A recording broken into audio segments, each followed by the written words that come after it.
Entonces los paraísos habían sido creados no por Demiurgo, sino por una versión de esta creada en base a los recuerdos de los primordiales.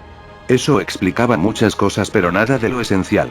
¿Por qué demonios estaban en los paraísos y qué es lo que se supone que debían encontrar, ya que ni la verdad absoluta parecía revelarlo? Demiurgo diría que habían conceptos que aún debían comprender con el tiempo, y quizá el más complejo de todos era el de la voluntad absoluta y el Génesis mismo. Ahora que no veía sentido en pelear, les comentaría que era el guardián de ello, pues había sido creado para resguardar la voluntad absoluta, la cual era un poder que seguramente ya habían enfrentado antes pero no podían discernir lo que era todavía. Cuando Demiurgo se dispondría a revelar qué era realmente lo que resguardaba junto con el pensamiento de lo que pensaba que significaba, un gran latido se escucharía dentro de sí mismo. Diría que no podía ser. Se supone que esto no debería estar pasando y que había construido un mundo perfecto donde esa existencia no llegaría jamás. Goku, Vegeta y los demás preguntarían si estaba bien, a lo que Demiurgo solo diría que lo lamentaba. Pensó que sus poderes podrían sobrepasar incluso esos conceptos. La voluntad absoluta era él mismo, por lo que ya sabían lo que debían hacer. La piel del demonio se comenzaría a oscurecer y a despedazarse poco a poco, significando solamente una cosa. La inexistencia ya lo había alcanzado. En este caso sería un tanto diferente, pues este avatar parecía tener su propia conciencia. Reiría macabramente, alegando que sí que habían ido lejos con tal de tener un rayo de esperanza. Sin embargo, lamentaba decírselos, pero aquellos en quienes podían descansar estas ya no estaban. Damu y Yamoshi estaban muertos y siendo consumidos por completo por la inexistencia. Esta vez se había acabado, y lo único que faltaba era eliminar a 4 molestas alimañas escondidas que ya había encontrado. Vegeta le diría de Goku que esto no estaba bien. Demiurgo ahora no era susceptible a ellos bajo su nombre de demonio. Ahora estaba como si no lo supieran, siendo completamente invencible. Zaiko diría que era aterrador. De verdad no tenía sentido, dado que por más que lo intentara no veía un destino en ese ser. Era como si fuese invisible ante la existencia. Solo veía oscuridad y silencio en esos infinitos ojos de color negro. Vegeta diría que era hora de usar nuevamente el Mystic 6, a lo que Goku diría que no era necesario. Usándolo ya había comprendido por completo una nueva forma de infinidad y primordialidad. Tenía razón, pues el Mystic 6 no era una evolución física sino de mentalidad. Una mentalidad que ahora había perfeccionado en su misma transformación máxima, que no necesitaba de alguien más para mantenerla. El Mystic 5 en Goku volvería a cambiar, siendo similar, pero esta vez su color de cabello pasaría a ligeramente azulado, representando la paz y calma de los paraísos. Diría finalmente que había entendido la manera de evolucionar sus capacidades, alcanzando el Super Saiyajin Mystic 5 completo. El 20 Supremo diría un poco abrumado si entonces lo que habían visto hasta ahora era solo la versión incompleta, a lo que Goku diría que lo acababa de comprender.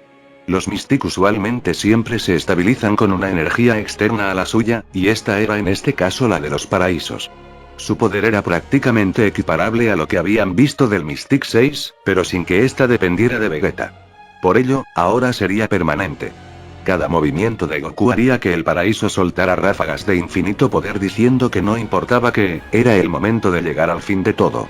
Le diría a lo que quedaba de Demiurgo que lastimosamente solo era un cascarón vacío que lo lamentaba, pero esta sería una batalla que no podía perder. Ambos chocarían sus puños, desapareciendo inmediatamente de los paraísos.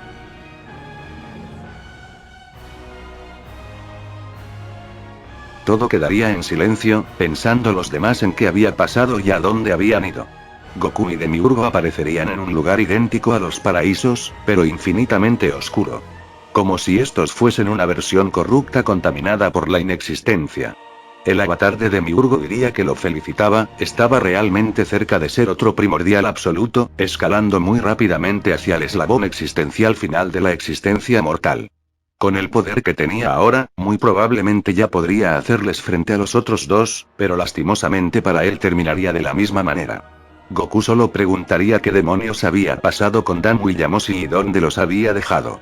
Esta versión de Demiurgo le diría que ya no existían. Se había encargado personalmente de ello hacía relativamente poco. Goku acusaría a esta entidad de mentirosa, pues no lo creía capaz. Para comenzar, la única forma de destruir a un ser primordial, no importaba cómo, era la muerte destinada. Sin ella, probablemente sus cuerpos serían vulnerables, pero sus almas inmortales jamás podrían ser tocadas. Además, por más superior que se sintiera, tanto Gamu como Yamoshi también eran absolutos. Eso quiere decir que seguramente no encontró la manera de cómo destruirlos, y por ello había buscado desesperadamente un avatar que pudiera dominar el concepto de la muerte destinada. Eso nos traía a este momento. No era así.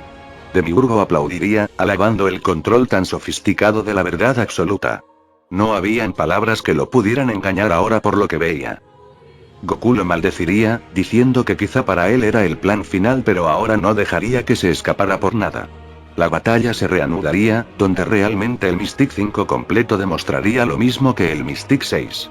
La capacidad de hacerlo absolutamente todo. A diferencia de Torture, Demiurgo con su inexistencia no poseía la capacidad de ser la nada misma. Esto hacía que la batalla fuese tal cual como una batalla, y no como lo había sido con Danmu y Yamoshi. Goku pelearía con una capacidad de coordinación única, lo cual le daría cierta ventaja ante el demonio inexistente. Aún así, la inexistencia no era algo que se pudiera detener físicamente y Goku lo sabía. Demiurgo le haría saber que retiraba lo dicho. No podía felicitar a un dios inmortal cuando éste se guiaba de un concepto tan banal como las peleas. En este punto, ninguno de los dos sería capaz de eliminar al otro, pues era la maldición de las peleas entre primordiales. Sin embargo, él ya sabía que estaba condenado, pues la inexistencia poco a poco se había adentrado en ellos. Más temprano que tarde todos tendrían el mismo destino que Demiurgo al ser parte de sus dominios. Entonces, ¿qué tanto más quería alargar esta absurda pelea? Goku le diría que a decir verdad no lo sabía. Y si le era completamente sincero, jamás en su vida se había sentido tan abrumadoramente aterrado. Que mirara a su alrededor. Estaban en un sitio del cual seguramente no volvería a salir. Sin embargo, pelear para él era lo único a lo que se aferraba. Quizá no era la persona más lista. Aún así, el pelear hacía que su mente siempre se esclareciera, mostrándole cosas que jamás percibiría por sí mismo. Por ello jamás dejaría de pelear, y si tenía que desaparecer haciéndolo, que no dudara por un momento que así sería. Por su parte, Vegeta diría que no podía ser. Realmente no sabía dónde se encontraba Kakaroto, pues su poder no era percibible por más si fuese infinito. El 20 Supremo diría que era inútil imaginar qué hacer. Esos dos estaban a cosmologías enteras de distancia seguramente, las cuales solo ellos comprenderían. Goku ya había trascendido la casualidad y causalidad completas. Por ello ya no era un ser normal, sino alguien que podría escribir la historia a su antojo. Vegeta diría que ya lo tenía. Entendía la manera de poder ayudar a Kakaroto, aunque no sabía si realmente funcionaría, pues era tan loco que podía no llegar a tener sentido. No obstante, era lo único que tenía, pero necesitaba sí o sí de la ayuda de alguien como Zaiko y sus poderes.